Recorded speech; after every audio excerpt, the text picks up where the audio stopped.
Welcome to my world. Michelle Ray. What's up, everybody? Hey, I hope everybody out there is doing good today. We're getting ready to take a field trip, alright? It's not exactly, out to ride roller coasters or not. And in fact, it's going to be a pretty rough day for me. But, it is what it is, right? With that being said, though, we need our snowflake appeaser! Hi, so before we walk out the door and get this adventure going and all that, I just wanted to take time to say that I really didn't plan this kind of spur of the moment thing yesterday. I got a call from a guy, and we're gonna meet up today. Go check out a truck, and it ain't the type of truck that y'all are thinking, probably. I'm just gonna kind of try to show you a little bit about my life, a little bit about me, a little bit about where I'm from. This is the part of me that y'all don't normally get to see on YouTube. I mean, you will in the future with my music videos. You'll hear it in my lyrics. But for the most part, For the most part, hopefully our next field trip will be a little bit more fun. I ain't gonna lie, it's gonna be a rough day for me. So, thanks for coming with me, I guess. I love you guys. Where did they think the pain went? In some quiet room to forget? It stayed always, bathing her in ache, filling her lungs with purpose, until every drop was ink.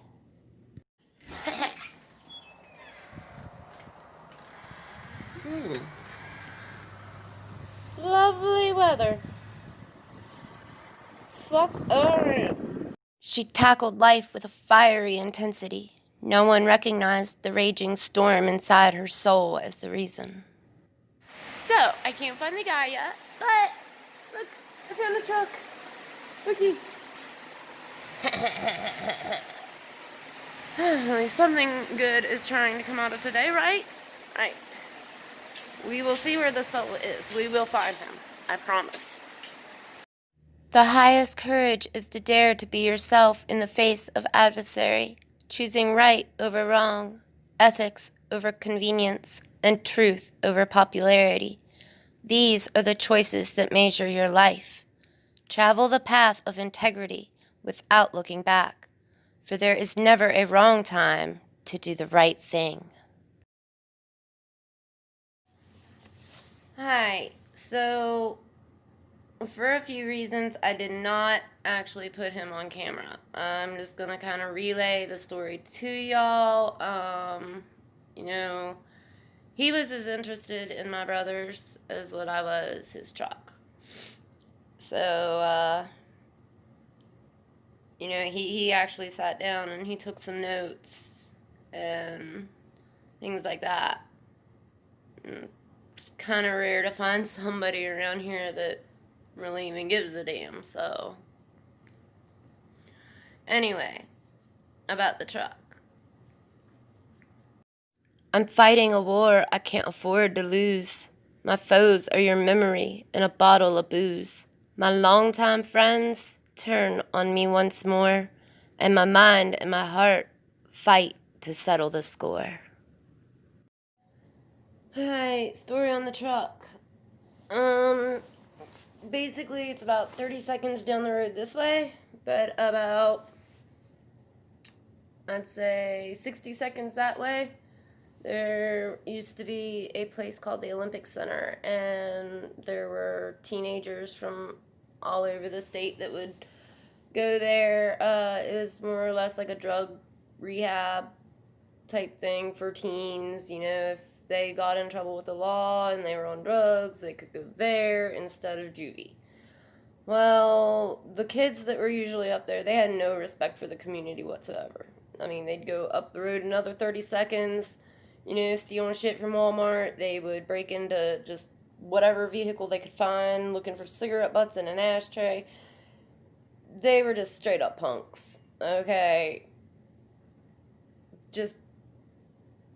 They were stupid. None of them knew how to act. Well, he had his truck down here at the shop one night, and I guess a couple of them managed to get out. Security was not secure up at that place at all. And they came down here and they took off with his truck. Well, he had security cameras, this, that, and the third. So he was able to show, the officers who took his truck. Well, the one officer, he knew right away the one young female that was involved. He had multiple run-ins with her, I guess, in the past, so obviously just knew her like the back of his hand. And he informed the guy, well, it'll probably be found somewhere in southern West Virginia and it'll probably be burnt. Guy was like, okay, can we make an arrest here? Or like, you know who did this. You see this. Like, what do we do about it, It was about a week later he got the phone call that they'd found the truck, southern West Virginia. It was burnt. Well, it was a 93 model, and, that was his baby. And he put a lot of money into it. Brand new motor, less than 100 miles on it. I mean, that man had probably close to $8,000 just under the hood of that truck. So, anyways, he had the truck actually brought back up here. He figured, well, it was set on fire, but what's the worst? What's the worst that it could be?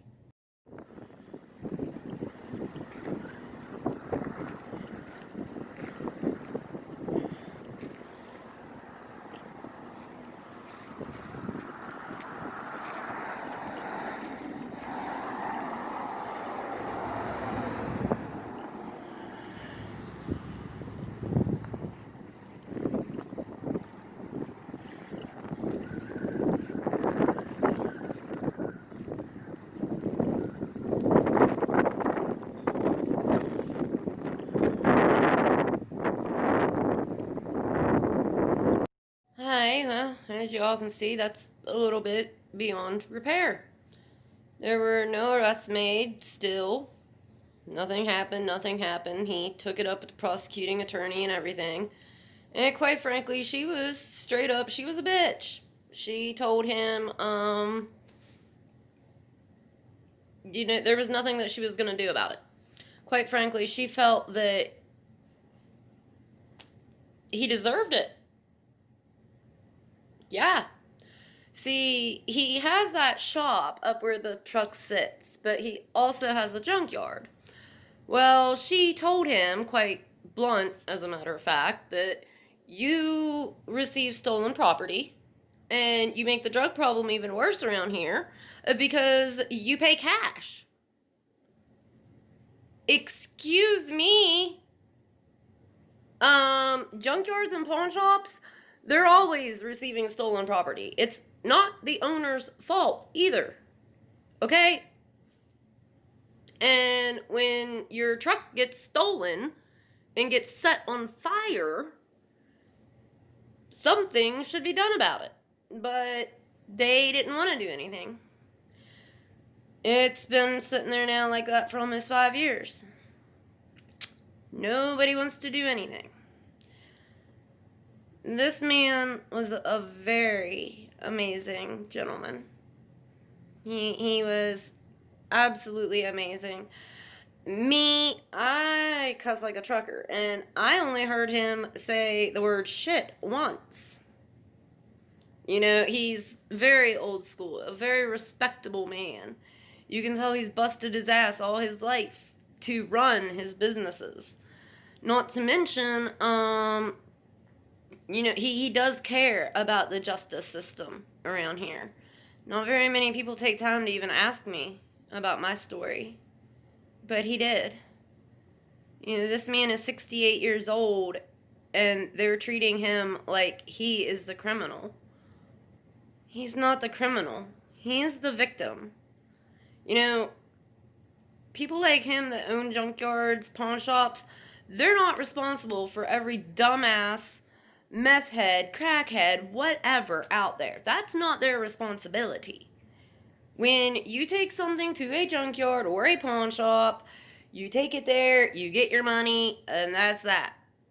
The owner is not responsible for where this, that, and the third came from. It doesn't work like that. And for the prosecuting attorney to try to put blame on him for anything like that, no. He sat there and he told me about a couple different people that he's, fired.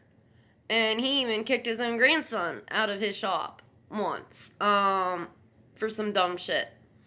I mean, he tries to run a tight ship, but he's not responsible for the actions of other people.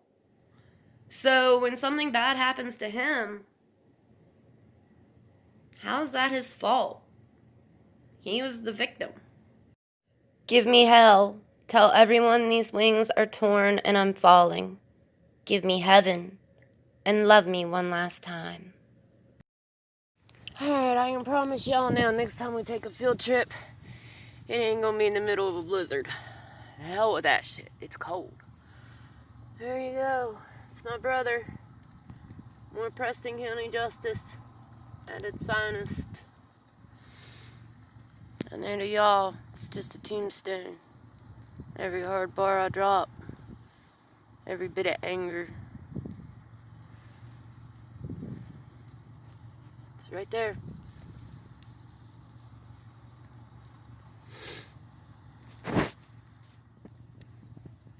I guess to them, he was nothing but a drug dealer. It's the brother I never met. You know, I can't tell you how many beers have been drank or how much weed I used to smoke here. Crank up some 70s music, something that I thought he'd enjoy. To be honest, don't really know too much about him. This is as close to him as I get.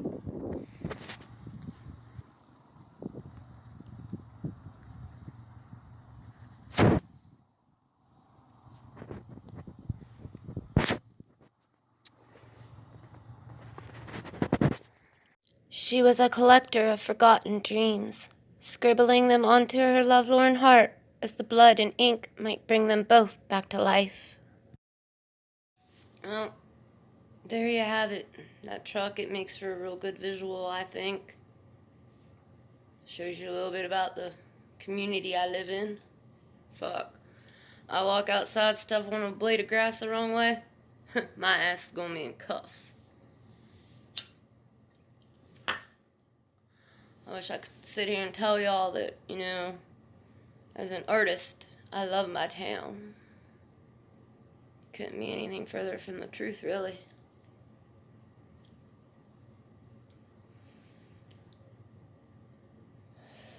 All I really want is to be a voice for small towns everywhere.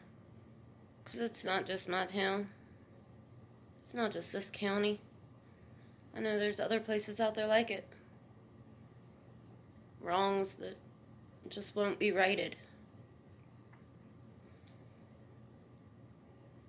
Where the guilty really do walk free.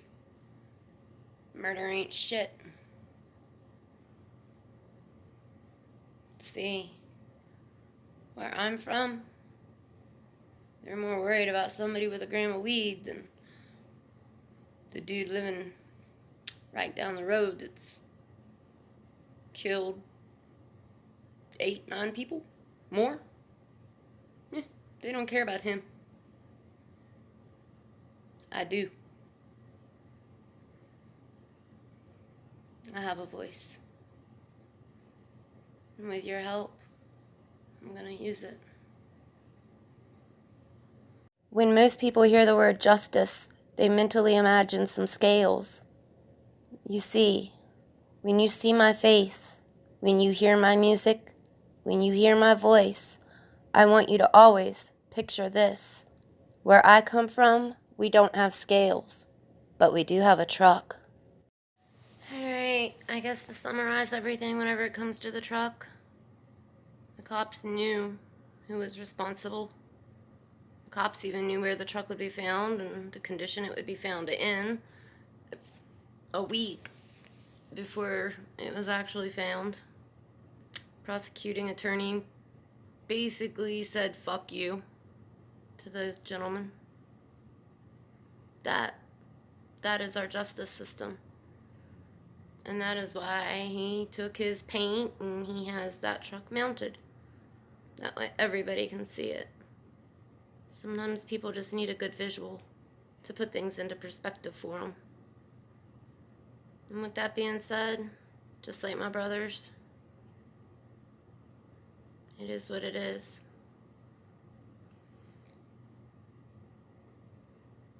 But yeah, I'm gonna go retreat to my pillow fort, stare at my ceiling, maybe even pick up a pen later, I don't know. It's been a rough day, like I said. So if you haven't already, smash that subscribe, click that little bell, grunt style down there. Check it out. Alright, I love y'all.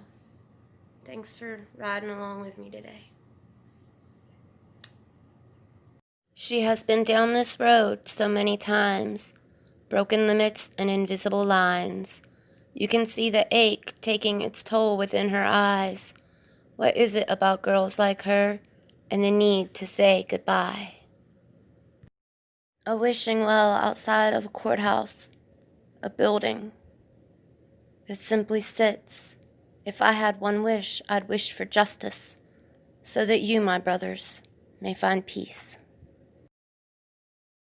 If they took time to get to really know her, maybe then she could write happy endings.